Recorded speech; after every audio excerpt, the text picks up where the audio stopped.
Hallelujah. आपण प्रार्थना करूया. हे परमेश्वर पिता दयाळू बाबा, सुंदर दिवसाबद्दल तुमचे आभार मानतो. महान परमेश्वर, आशीर्वादी परमेश्वर, तुमच्या इच्छेप्रमाणे चालण्यास आम्हाला सर्वांना आशीर्वाद कर. तुझा अभिषेक आम्हाला देही प्रार्थना आमच्या प्रभू येशू ख्रिस्ताच्या नावाने करतो. Hallelujah, hallelujah, hallelujah. आपण इतिहास दुसरे अध्याय 19:1-11 वचनामध्ये आपल्याला काहीतरी चांगले शिक्षणाबाबतीत आणि अनुभव बाबतीत आणि देवाच्या आशीर्वादाच्या बाबतीत ना आपल्या प्रार्थनेच्या बाबतीत आपल्या प्रत्येकाला परमेश्वर कशा प्रकारे सुरक्षित किंवा सांभाळ आपल्याला करतो.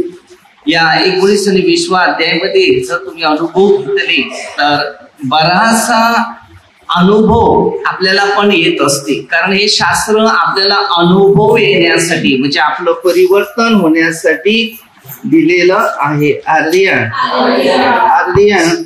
आता जर परिवर्तन काय होते ते आपल्या सगळ्यांना आत्मिक गोष्टीचा अनुभव घेणं जरुरी आहे. हालेलुया. वचन घेऊया.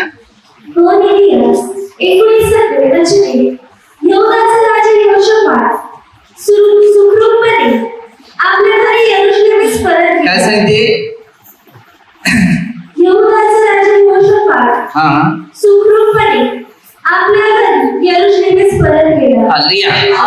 आता जर तुम्ही आणि मी, आता देवाने तुम्हाला एक राज्य बनवलेलं आहे, बरोबर? यहूदांचा राजा आहे, राज्य आपल्याला मिळालेलं आहे. तुम्ही पण आपल्या कुटुंबात आपल्या घरावर पण एक राज्य मिळवलेलं आहे. तर जेव्हा देवाची कृपा तुमच्या बरोबर आहे तेव्हा तुम्ही सगळे सुखरूपी आपल्या घरी पोहोचतात. हालेलुया. तसंच परमेश्वराने योहान 14:2 प्रमाणे दिलेले की मी तुम्हासाठी जागा देतो, बरोबर? आणि ही जागा परमेश्वराने आपल्या प्रेषिताच्या कृत्यामध्ये किंवा लूकमध्ये ह्या गोष्टी अनुभव शेवटच्या अध्यायामध्ये घेतलेला. पहिल्या अध्यायामध्ये प्रेषिताच्या कृत्यामध्ये सगळ्यांच्या डोळ्यात देखत तो भर स्वर्गात घेतला गेला. तर तसं आहे, आपण आपल्या घरात म्हणजे परमेश्वरच्या घरामध्ये आपलं जीवन पवित्र जर असेल तर आपण पण सरळ सरळ त्यांच्या प्रभूच्या राज्यात घरामध्ये आपल्याला जागा तयार केली तिथे आपल्याला. कारण का आपण त्या आत्म्याच्या द्वारे, परिवर्तनाच्या द्वारे, पश्चातापाच्या द्वारे आपलं जीवन देवाला दिलेले त्याद्वारे आपल्याला देव त्याच्या राज्यात आमंत्रण करते.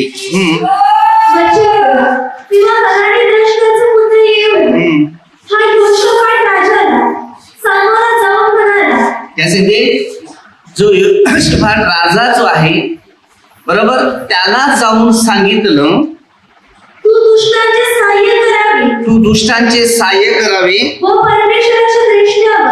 परमेश्वराच्या दृष्ट्यावर प्रीती करावी काय? यामुळे परमेश्वराचा तुझ्यावर कोप भडकलेला आहे. हालेलुया. आता परमेश्वराचा जर क्रोध भटकलेला, तुम्ही जर चुका करणार, मी चुका करणार, तर त्याचा जर क्रोध भटकला तर आपलं जिंदगी भटकेल, आपलं सगळंच गेलं समजून घ्या. तुझ्या काही चांगल्या गोष्टी ते दिसून आलेल्या आहेत. तू देशातून अशर्या मूर्तीचा नाश केलेला आहे. तू आपले मन देवाच्या भजनी. हालेलुया. आपले मन जे आहे ते देवाच्या ठाई भजनी जर लावलेलं आहे. हालेलुया. आता तुम्ही विचार करा, देव जेव्हा आपली एक घडण किंवा एक परिवर्तन करतो, बोलतो की आपण या मूर्तीपासून आता आपलं मन कुठे लागलेलं आहे? देवाच्या भजनी, म्हणजे देवाची स्तुती, देवाचे धन्यवाद, देवाचे गौरव करतात. पहिले आपण काय करायचे? हार लावायचे, मेणबत्त्या लावायचे, अगरबत्ती लावायचे, नारळ फोडायची, काय काय थाळ्या घेऊन जायची, पण खाणारा कोणच नव्हता. थाळ्या आपल्याच खाली व्हायच्या. हालेलुया. बरोबर की नाही? आता थाळी बिळी घेऊन यायला लागत नाही. आता फक्त हे पवित्र शास्त्र, एक वही, एक पेन घेऊन यायला लागते आणि बस जाऊन बसायचं. मग आध्यात्मिक भोजन खात जायचं. ती थाळी आमच्या आतमध्ये जाते. इब्री करा 4 बार आणि मग त्या वचनाने आग मास बिनमास सगळं साफ होते. हालेलुया. मग आम्ही एकदम मजबूत बनतो. हालेलुया. परफेक्टली तयार होतो, अभिषिक्ताने बनतो, सामर्थ्याने बनतो आणि अद्भुत गोष्टी. बघा आता ह्याच्या गोष्टीविषयी तुम्हाला ना मला काही शिकायचं आहे. आणि जसं तुम्ही शिकणार आहोत तसं तुमची गडद, तुमची प्रगती एक पॉवरफुल परमेश्वराच्या राज्यामध्ये निर्माण होणार आहे. हालेलुया. आता एक पहिले विषय सांगतो तुम्हाला. हालेलुया. किती लोकांची हाताची हाड दुखतात ते जरा हात वर. हालेलुया. म्हणजे स्तोत्रसीत मध्ये 22 अध्यायामध्ये तसं दिलेलं आहे. हालेलुया. तर ज्या गोष्टी आपल्या हाडाला मजबूती पाहिजे असेल इब्रिकरात 4 अध्याय 12 बघा.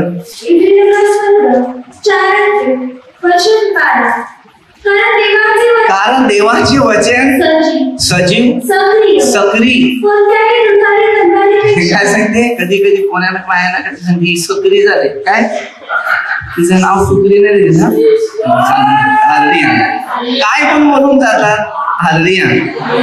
तसं सांगते दोनधारी तलवारी सारखी आहे ती, शरीराच्या आरपार जाणारे. त्यांना वाटते कोणी नाव दिलेलं होते तेव्हा असतात. हालेलुया. परिस्थिती अशी आहे की माणूस माझ्याकडे कसं माहितीये का, मला ही दुःखी मावणे आवडत नाही. हालेलुया. मरियम माता कधी दुःखी नव्हती. हालेलुया. ती दुःखामध्ये लोकांना आनंद देत होती. जरूर जेव्हा लूक पहिला अध्याय जर वाचला तर तुम्हाला त्याच्यातून अनुभव मिळेल. हालेलुया.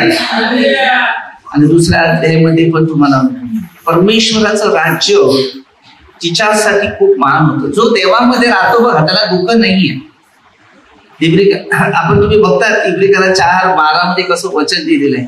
पण जेव्हा 16-20 मध्ये तुम्हाला दुःख येते दुःखच तुम्हाला आनंद करेल. एवढं पॉवर येशूमध्ये. त्यांनी दुःख आपल्याला दिली नाही.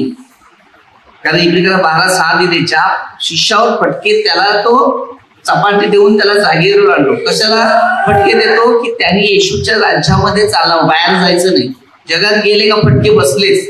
मग काय पण थोड्या दिवसांमध्ये समजायचं की काहीतरी सर्दी झालाय, खोकला झालाय, लग्न निघालंय, हे निघालंय, ते मग सगळं अंगमास होते. हालेलुया. आणि देवामध्ये असणाऱ्या माणसाला उत्साह जो आनंद आहे तो बाकी कशामध्ये नाही. या जगाच्या कुठल्याही वस्तू 1000 करोड रुपये तुमच्या जवळ असले तरी तुम्हाला त्याच्यात आनंद नाही ना. पण जो येशू मधला जो आनंद आहे ना तो त्याचा विशेष काढू नका. त्याचा चेहरा तोंडावरचा कधी मावळलेला दिसत नाही. तो चेहरा एकदम फुललेला असतो. बरोबर. त्याला त्रास असला, आजार आला, दुःख आले तरी तो परत त्याच्यात आहे, तो समाधानीच आहे. हालेलुया. येशूला एवढं मारहाण केलं आपल्या गुन्हेगार, आपल्या पापासाठी, तरी तो कसा मजबूत होता बघ. कारण त्याच्यामध्ये जी ताकद होती ती परमेश्वराच्या राज्याची होती. हालेलुया. ताकद आहे दुष्टाची जास्त आहे. हालेलुया. म्हणून एक उत्साहित राहा, सामर्थ्यित राहा, अद्भुत राहा, परमेश्वराचे गौरव करा. बाकी सगळं तुम्हाला पैशासाठी प्रार्थना करू नका, धनासाठी प्रार्थना करू नका, वस्तूसाठी प्रार्थना करू नका. तर राज्य, नीतिमत्व, सार्वजनिक जीवन याच्यासाठी प्रार्थना करा. कारण प्रभूने या पवित्र शास्त्रामध्ये अशा वस्तूसाठी प्रार्थना करण्यास कुठे दिलेलं नाही.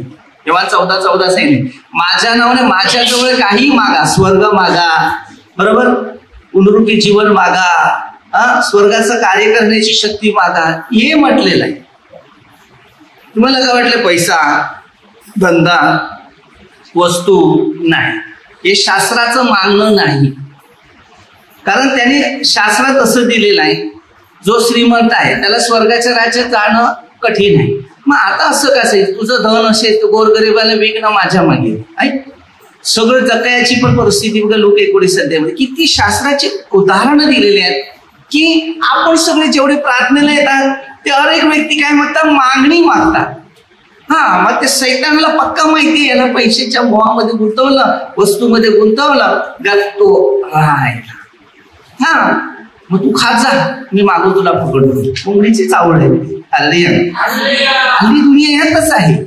प्रार्थनेला ना देवाकडे मागितलं, देवाने दिलं, धन मिळालं, पैसा मिळाला, वस्तू मिळालं, नोकरी मिळाली, मग नंतर छोकरी, सगळं संपलं. मग प्रार्थना गेलं ना, सगळं गेलं. तसं नाहीये. देवाजवळ ह्या गोष्टी नाही. देवाजवळ नीतिमत्वाच्या गोष्टी, म्हणजे देवाने शिकवलेले त्याचे राज्य, त्याचं नीतिमत्व. एक सेकंद आपला नाहीये तर हे धन आपलं काय राहणार. स्वतःच शरीर कुठे राहील कुठे नाही याचा पहिला विचारधारा करा, तर परमेश्वर तुमचा विचारधारा करेल. जीव आणि आत्मा व सांधे आणि मज्जा यांना भेदून ते आर पार जाणारे जे मनातले विचार व हेतू याचे परीक्षेत असतात. इतिहास घ्या, आपल्याला या राजाचा इतिहास आपल्याला दिसतो. ऐतिहासिक गोष्टी घडलेल्या आपल्या जिंदगीमध्ये, आपल्या स्वतःच ऐतिहासिक गोष्टी काय. आज आपल्या पूर्वजांपासून ते आपण सगळे एक ना एक दिवस निघून जाणार आहे, तो देवाच्या गौरवासाठी. पण चांगलं करून गेलं तर चांगलं नाव राहील, बरोबर की नाही. माणसाला ना प्रेमाने जिंका, धन पैसा नको. हे बघा, हे पैशाचा लोभ, वस्तूचा लोभ, शरीराच्या हर एक गोष्टीचा लोभ, याला शांती नाही. आज जर तुमच्याकडे 15 लाख आले, पहिलं काय सांगितलं, टीव्ही घेऊ का, फ्रीज घेऊ का, मोठी गाडी असली तरी दुसरी गाडी, काय वाटेल काय करू. हे बघा, जो पैशाचा लालची आहे तो जिंदगीवर कधी सुधारणा होत नाही. आणि जो चोरी करतो, लबाडी करतो, खोटा व्यवहार करतो, तो जिंदगीवर कधीच त्याचे फायदे होत नाही. तो किती केला तरी झिरोच होतो. मी तुमचे खाले तर माझं खाणारा कोणतरी आहे. दया दाखवा, प्रीती दाखवा, समाधान दाखवा, शांती दाखवा, पाहिजे ते मिळेल तुम्हाला. एकदा राजा बनायचं जर असेल तर त्या राजाबरोबर राहा, तेव्हा ते राज्य मध्ये 733 दिलं. मग तुम्ही बघा कुठे भविष्य चालले. हे जीवन आहे, शून्य आहे. लोक कुठे माहितीये का, सार्वकालिक जीवनाचा शोध नाही करत, इकडेच राहण्याचा शोध करतो. पैसा कोणत्या गोष्टी आहेत मला सांगा तुमच्या जोडीला राहणार आहे. कशाला एवढं डोक्याला टेन्शन घेऊन बसायचं. मी जेव्हा गरीबात फिरतो, त्यांना खाण्यापिण्यात देत असतो अनेक लोकांना, मला स्वतःला भूक नसते. खरोखर प्रभू येशूने वाटणी केली, भोजन दिलं. कधी शिष्याने कधी सांगितलं नाही. एकाच फक्त मध्ये योहान मध्ये 4 अध्यायामध्ये सांगितलं, प्रभूजी जेवायला या, असं अन्न माझ्याकडे. अरे 32 पासून पुढे वाचलं तर तुम्हाला त्याच्यात. तर बघा, काही गोष्टी अशा आहेत की आपल्याला शिकताना काही शिक्षण आहे की धन पैसा न वस्तू न खाणं हे भविष्य बदलत नाही. बदलणारं मनात शांती तेच बदलून टाकते. आज मला फक्त सांगा, आपल्यामध्ये शांती आहे का?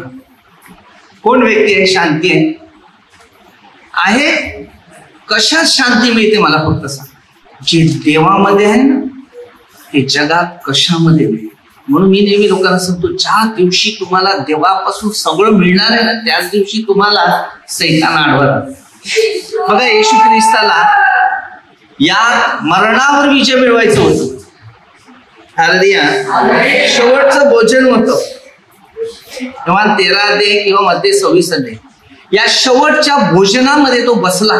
शेवटी ज्याने त्याला घडवलं त्याने त्याच्यावर लाथ उघडली, ताटात हात घातला, त्यानेच विश्वासघात केला. आपल्यामध्ये पण अशी बरेच विश्वासघाती असतात ना. परंतु विजय मात्र प्रभू येशूचा झाला, पण जुदाचा नाही. कधी पण मी सांगतो तुम्हाला, प्रभूला कधी सोडू नका, देवाच्या सेवकाला कधी सोडू नका. ते देवाने निवडलेले. आता इकडे बघा, याच्यामध्ये तुम्हाला सांगतो, कारण एवढी वेळ पण मिळत नाही ना बोलायला. अर्धा तास झाला का परत ज्ञान पण पाहिजे, वचन पण पाहिजे, शिक्षण पण पाहिजे, अनुभव पण पाहिजे. असं नाही की रोज पवित्र शास्त्र घेऊनच तुम्ही तुमचं परिवर्तन होते, असं नाहीये. पवित्र शास्त्र आत्मपरीक्षण केल्यावर परिवर्तन होते. मी आहे बायबल घेऊन चाललाय, ते घेऊन नाही. याचा अंतकरणात जे मार्ग आहेत ते शिक्षण ते घेऊन जोडीला जा. बरं, हे नसलं तरी चालेल. मी कधी कधी हे घेऊन फिरत नाही. पण आतून ज्या माणसाला जेव्हा बोलतो मग ते दाविश प्रमाणे, तर त्यांच्या जीवनाचं पूर्ण परिवर्तन होते. जिंदगी शिक्षण घेण्यासारखं आहे. आता शिकलाय तोच वाचेल, पण जो शिकलाच नाही तो शिष्य कुठे शिकलेले होते, कोणत्या कॉलेजमध्ये होते, त्या कॉलेजचं नाव काय माहिती. हालेलुया. आता आपल्याला विचारलं तर कोणत्या कॉलेजला आहे, ते एकेका कॉलेजचे नाव सांगतील, पण या कॉलेजचं नाव नाही माहिती. बरोबर. हालेलुया.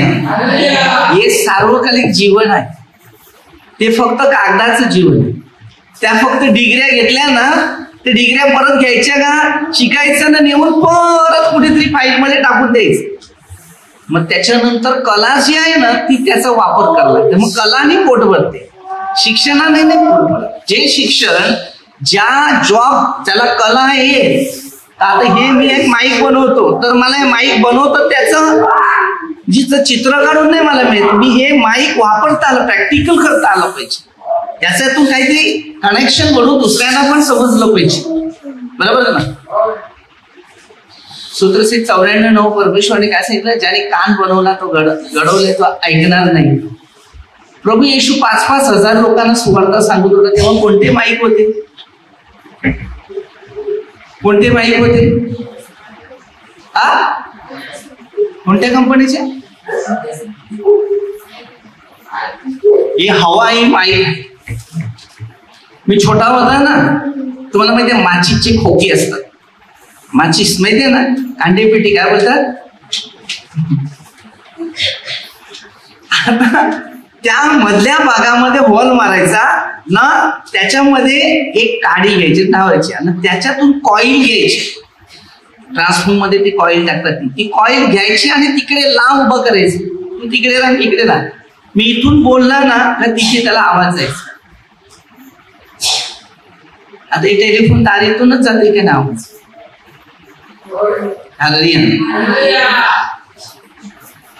ही हवा आहे, कॅचअप करते. हवा आपल्या आवाज कॅच करते, समजलं. ती हवा फेकली जाते. हालेलुया. आता बघा, तुम्ही असं बोलत राहा, तुमच्या तोंडातून आवाज निघते की नाही, नाही. हालेलुया. कधी कधी बघा, थंडीचे दिवस आहे ना, तोंडातून धूर निघते की नाही. बरं आहे. हालेलुया. परिस्थितीचं शिक्षण घ्या. मी सगळ्यात जास्त अनुभव घेतो ना, ते म्हणजे ज्ञान. हिंदीमध्ये बोलतात ज्ञान, मी ज्ञान बोलणार होतो, पण मला सांगतो ज्ञान. हे ज्ञान जे आहे ना, मी भरपूर घेत असतो. मला ज्ञानाचा खूप आवड आणि शोक आहे. कारण बघा, परमेश्वरी सृष्टी बनवली ती ज्ञानच बनवली. पहिला आदामासारखा पृथ्वीवर ज्ञानी मनुष्य कोणच नव्हता, पण पाप केलंच. आणि पहिला जो ज्ञानी होता तो लुसिफर होता. आता त्या लुसिफरने सगळ्यांना फसवेगिरीचं ज्ञान द्यायला लावलं. ही दुनिया त्याच्यामध्ये, त्याचा वापर जो आहे तो आपल्याला घ्यायचा आहे आणि त्याच्यातून आपल्याला परिस्थितीचा अनुभव घ्यायचा आहे.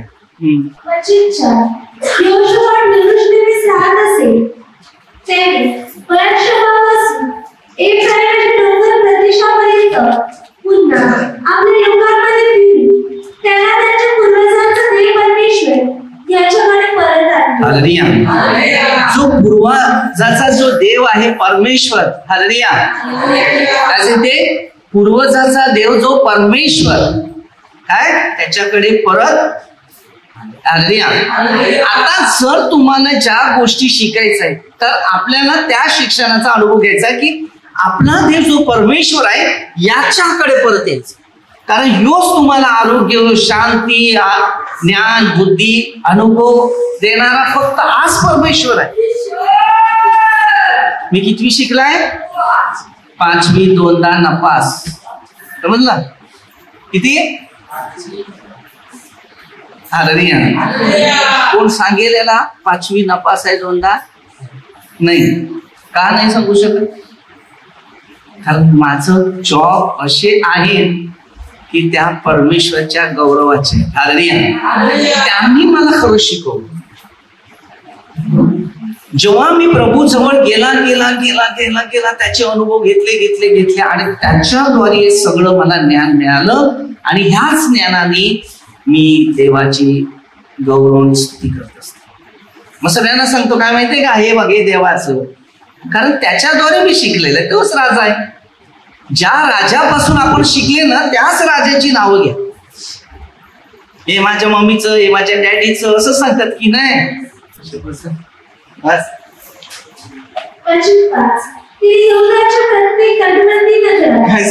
यहुदाच्या तटबंदी नगरात त्यांनी शास्त्र नेमले. आपल्याला शास्त्र नेमलेले आहेत. आपण शास्त्राने काय केलं? शिस्तामध्ये वागायचं. त्यांनी शास्त्र्यांना ते सांगितले तुम्ही काय करता, तुम्ही याचा विचार. परमेश्वर आपल्याला पण सांगेल तुम्हाला मी नेमलेला आहे, तुम्ही काय करता, तुम्ही स्वतः विचार करा. स्वर्गात जायचं नरकात जायचं तुम्ही विचार करा. नेमलेल्या लोकांनी काम केलं नाही तर योहान 15 अध्यायामध्ये त्याच्या गोष्टीचं उत्तर दिलेलं आहे. म्हणून तुम्हाला ना मला शिकायचं आहे. माझी निवड केली, मी नाही केलं तर दुसरा कोणतरी करेल. हालेलुया. सगळ्या बाबतीत आज्ञा आणि नियम हे पाळणं गरजेचं असते. सर आम्ही आज्ञा पाळल्या, त्याचे नियम पाळे, त्याचे गुण पाळे, तर त्याचा वापर आपल्याला देव देईल. तुम्ही न्याय करा, तो मानवासाठी नाही तर तो परमेश्वरासाठीच करायचा आहे. तो मानवासाठी नाही. आपल्याला ज्या गोष्टी घ्यायच्या आहे, चालायचं आहे, वागायचं आहे तर परमेश्वर पित्याच्या गौरवासाठी चालायचं. आता तुमची विचारधारा जर परमेश्वराच्या ज्ञानाद्वारे जोडलेले असेल तर तुम्ही पुढे जातील. आता देवाने मला बघा पारखून पसंत केलं, बरोबर ना, तेव्हा मला अधिकारी बनवला, बरोबर, आणि अधिकाऱ्याद्वारे मी आता तुम्हाला अधिकारी बनवत आहे. मग आता तुम्ही अधिकारी जर बनले तर पुढच्या भविष्यात तुम्ही पण कोणतरी मोठे बनणार आहे. जसं मी आज्ञात होतो, जसं मी नियमात होतो, जसं मी त्याच्या वचनात आहे, जसं मी त्याच्या मार्गात चालतो, तशा प्रकारे तुम्ही चालले तर तुम्ही पण असे एक ना एक दिवस देवाच्या राज्यात मोठे बनतील. न्याय करताना तो तुमच्या बरोबर असणार. आता आपला न्याय आहे पण देवच आपला न्याय करेल. कारण जिवंताचा मेलेल्याचा न्याय कराव्यास मी पुन्हा. आता देव आपल्या सगळ्यांचे न्याय तयार करतो, परंतु त्या न्यायामध्ये आपलं सगळ्यांचं जीवन ख्रिस्ताबरोबर खेचलेलं राहिलं पाहिजे. हालेलुया. की येशू आणि मी काय बोला, तोंडातून आवाजच नाही, त्यामुळे सांगता सैतान आणि मी असे बसलेले. अरे सैताना ठेवू नका, तोंडा का काय तो असा खतरनाक आहे ना, माहितीये का, चांगल्याने बिघडवतो. म्हणून त्याचे आचार विचार कमी ठेवा ना, चांगले आचार विचार देवाविषयी मनात स्तुती करत राहा, धन्यवाद राहा. कोणाची निंदा करू. कोण तुम्हाला माहिती आहे व्यक्ती निंदा, मला या व्यक्तीविषयी मनात नफरत आहे की मला या व्यक्तीविषयी निंदा करायला वाटते, तर बघूच ना, तर तुम्हाला सैतान फसवायला आलेला आहे. हा मी कसा माहितीये ना, कोणीतरी काय सांगायला नाही, पुढची तिकडचे विषय कारण सगळेच गाडी उचलतात, बघतो पडतो. नंतर आलं मला काम आहे, तुझ्या भाषा तुलाच दिलं काय की नाही. ही गोष्टीची सवय लावायची नाही.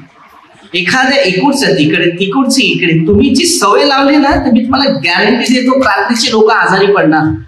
कारण आपल्या कानादानामध्ये ते विषय नाही पाहिजे, नाहीतर तुम्ही आजारी पडल्याशिवाय राहणार नाही, गॅरंटी मी देतो. कारण आपल्याला हे शब्द दिलेले नाही, सेवा दिलेला आहे, प्रचार दिलेला आहे, काम दिलेलं आहे, कार्य दिलेलं आहे, अनुभव दिलेला आहे. मी फिरतो ना जगामध्ये, कधी दुकानाच्या कामासाठी फिरतो, किती लोक खोटं बोलतात. मग त्यांना मी सांगतो, ये तुला शेवट कामाला येणार नाहीये, त्याला बघ न रस्त्याचा. कोण कोणाच्या रूपात येईल माहिती नाही, मी नाही सांगू शकत देव कोणाच्या रूपात येते, असं समजू नका. हे रूप असं असते ना, प्रत्येकाला आत्मा दिलेला आहे, त्या आत्म्यामध्ये परमेश्वर कोणाचं रूप घेऊन येईल. कारण उत्पत्ती 1:27 दिले देवाचं रूप आहे, प्रत्येक मनुष्य देवाचं रूप आहे. आणि हे रूप असं आहे ना, ज्याचा शेअर करतो तो मीच आहे. मला माहिती आहे पौलाच्या गोष्टी मी पाठ केलेल्या. पौल तुमच्यासारखा माझ्यासारखा खतरनाक होता, पण त्याने जेव्हा येशूचा खऱ्या मनाने स्वीकार केला ना, येशूने एक झाड दिला घोड्यावरून फेकून प्रकाशाच्या द्वारे. आणि मला तो प्रकाश, त्याला प्रकाश दिल्यानंतर तो प्रकाशात चालला आणि ख्रिस्तासाठी त्यांनी भरपूर दुःख. अरे दुःख तर येणारच आहे, कारण मत्ते 16:24 मध्ये दिलेला माझ्या मागे यायचं असेल तर त्यांनी स्वतःचा वधस्तंभ उचला आणि माझ्या मागे यायचं. देवाने आपल्यासाठी एवढी दुःख बघितली तर छोटी मोठी दुःख तर कंट्रोल करावी लागतात. मी प्रत्येकाला सांगतो, हे बघ तू काही कर, तुलाच भोगायचंय, मला काही प्रश्न नाहीये, पण मला असं वाटते की तू काहीतरी चांगलं कर तर तुला रोज चांगलंच दिसेल, आणि रोज वाईट कर तर रोज तुझ्या भविष्यात वाईटच होईल आणि ते दुःख तुझ्या भविष्यात वाढत जाईल. जखम आहे हा, डायबिटीस फार खतरनाक आहे, समजलं. आजार जो आहे डायबिटीसचा ती कुजलेलं शरीर होते. का होते की आम्ही देवाला आपलं जीवन दिलेलं आहे. आपण जी कुजलेमध्ये पडतात ती जखम परी होत नाही. होशी 6:1 मध्ये दिले, मी तुम्हाला फाडले, मी जखम बरी करीन, तोच मी परमेश्वर आहे. मीच फाडेल आणि मीच तुला बरे करीन. काय सांगते, मी तुला फाडीन, तुझी जखम येईल. इर्मिया मध्ये बघा 30:7, आरोग्य देईल, तुझ्या जखमा बरे. परमेश्वर द्यायला आहे. एशिया 53:5, बसलेले फटकेनी परमेश्वराचा गौरव आणि स्तुती करा, आराधना करा. ना परमेश्वर सांगायचा मी पापी. आपण नवीन प्रार्थना शिकल्यात ना आता. काय सांगतात, हे प्रभू येशू आमच्या पाप्यावर दया कर. छोटी मुलं कशी तशीच बोलतात ना, डॅडी असंच बोलतात की नाही. तसंच आपल्या डॅडी समोर असंच बोलायचं. पोरांना काय मिळायचं तर डॅडीकडे मस्का कशी लावतात, डॅडी डॅडी आले, अरे नाही मग हुशार. मग तसं आमचं स्वर्गीय डॅडी आहे त्याच्याकडे पण जायचं. अरे तू किती प्रेमळ आहे माहितीये का. मागायच्या मध्ये 60 मागायच्या अगोदर मला जे जगात दिले नाही येशूप्रभूने त्या जगात कोणालाच दिलं नसतं. मी सगळ्यात आनंदी आहे कारण सगळ्यात सुखी आहे. शेवटपर्यंत त्यांच्या बरोबरच राहायचं. कारण मग ते 28:19 खूप प्रेमात आहे. म्हणून आपण काय सांगतात, प्रभू येशू मी आमच्यावर खूप प्रेम आहे. मग आपण काय सांगायचं, प्रभू येशू आम्ही पण तुमच्यावर. मग काय शिकवायचं, प्रभू येशू तुमच्या इच्छेप्रमाणे आम्हाला शिकव. अशा 4 प्रार्थनेमध्ये आपल्याला वळायचं. आपल्याला देवाकडून शिक्षण घ्यायचं आणि आपण पण प्रार्थना शिकायचं. आता योहानाची शिष्यानी जेव्हा शिष्याने सांगितलं की आम्हाला प्रार्थना शिकव, तर योहानाने आपल्या शिष्याला प्रार्थना शिकवली. प्रभू येशूचे शिष्य प्रभू येशूला सांगते की योहानाच्या शिष्याना योहानाने शिकवून दिलं तसं तुम्ही आम्हाला शिकवा. त्यांनी स्वर्गीय बापाची प्रार्थना. म्हणजे जगाचे सगळे मोह आहेत ना ते आपल्या हातातून बाजूला काढायचे आणि पवित्र जीवन आहे ते आपल्या हातामध्ये ठेवायचं. जितकं मनुष्य पवित्र बनतो ना तितका मनुष्य आशीर्वादाने बनतो. देवाला कधी सोडू नका. मी तुम्हाला खरं सांगतो, तो जर गेला तर आपला अंत पण जाईल. कधी दुकानात तुम्ही त्यांना सुवार्ता सांगतो बरोबर, आपल्यातच देव आहे. आपण उत्पत्ती सुरुवातीला 1:27 मध्ये दिलेल्या शास्त्रामध्ये आपण देवाची प्रतिरूप आहे. देवासारखे बनू शकतात, समजलं. किंवा 10:35 मध्ये पण त्याने दिलेली, ज्याला देवाचं वचन प्राप्त झालं त्याला देव म्हटलं तरी आज्ञाभंग होत नाही. कारण देव तुमच्यामध्ये बसलेला आहे आणि देव स्वतः तुम्हाला देवाचा मार्ग दाखवतो. जर देवाचा मार्ग दाखवला असेल तर देव तुमच्यामध्ये कार्य करेल. योहान 15:4 मध्ये 10:20 मध्ये हे सगळी गोष्टी आहेत. आता यांना देवाचा सपोर्ट कसा मिळाला, ते देवाच्या आज्ञा पाळत राहिलं म्हणून देवाने त्याला आशीर्वाद केला.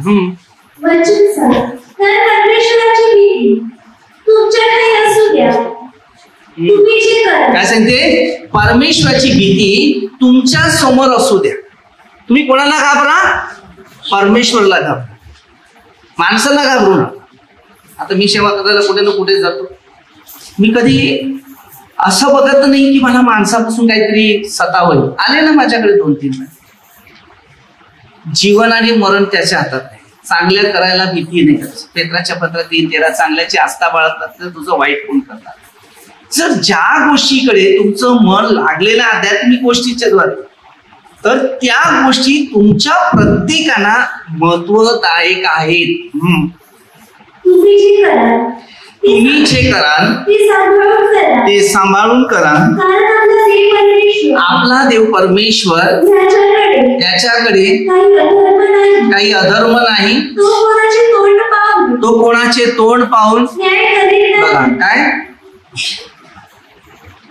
परमेश्वर कोणाचं तोंड पाहून न्याय नाही करत.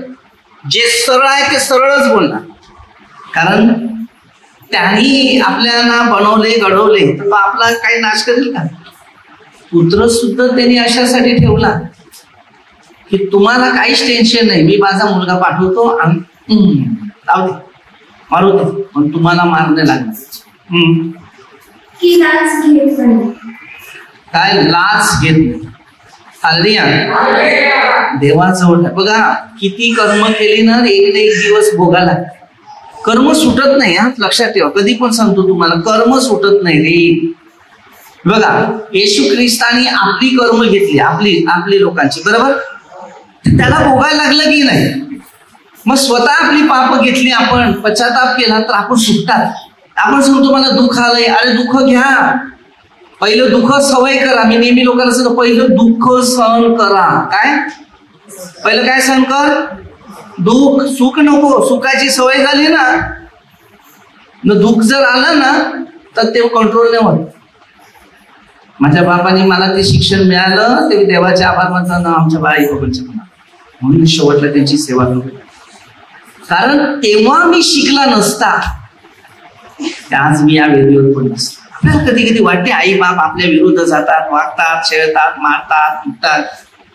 नाही, ही चुकीची कल्पना आपली आहे. आई बाबांचं पृथ्वीवर देवाचं शिक्षण माहितीये तुम्हाला. आज्ञा दिलेली आहे दीर्घ अध्यायामध्ये 12 वचनात काय दिलेलं आहे?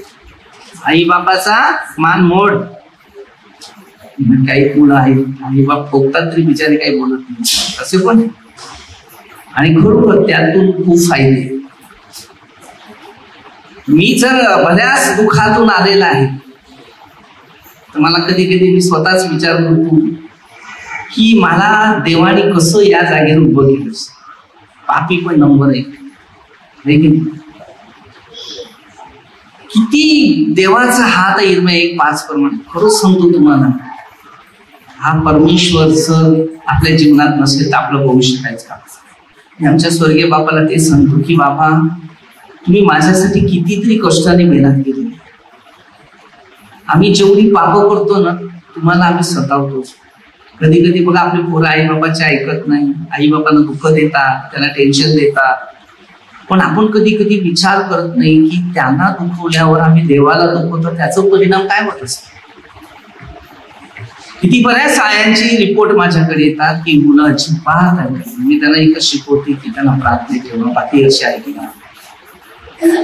कारण जेवढी मुलं प्रार्थनेत आहेत ना ती थोडी तरी समंजसपणा आहे, शांतीत आहे, आनंदात आहे. कारण आज पूर्ण शैतानाने माणसांना पकडले. आणि प्रार्थनेच्या लोकांना बाहेर काढले. तुम्ही विचार करा, प्रगती हे शास्त्र एवढं सुंदर आहे ना, खरं सांगतो तुम्हाला की ह्याच्यावर आमचं मन पूर्ण राहिलं पाहिजे. चांगल्या गोष्टी, चांगलं शिक्षण, चांगला ज्ञान आवडत नाही आपल्याला. शरीराच्या हर अवयवात पाप ह्याच्या काळात, पण जेवढं पाप खाली करतो बघा तेवढा मनुष्य समाधान होतो, शांतीने भरला जातो, शरीरात उत्साह वाढते. माणसाला कळते की खरोखर हे जिंदगीचं खरं राज्य आहे. अरे डोळे आहेत म्हणून आपल्याला सगळं बरं दिसते काय? नाही, चुकीची कल्पना आहे. ही अंतःकरण आहे ती क्लिअर ठेवा. या राजापासून आपल्याला इतिहास मिळालेला आहे, ते शिक्षण घेतल्यावर थोडासा तुम्हाला पण ज्ञान मिळेल. कारण मी आज शिक्षण घेतल्याने मी अनुभव घेतो, त्याच्यातून मला समज येते की परमेश्वराचं राज्य एक महान राज्य आहे.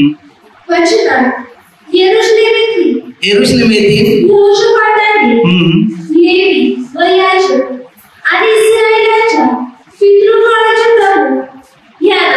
परमेश्वराच्या बाबतीत न्याय करण्यास व वादाचा निकाल करण्यास नेमले. बघा, हालेलुया.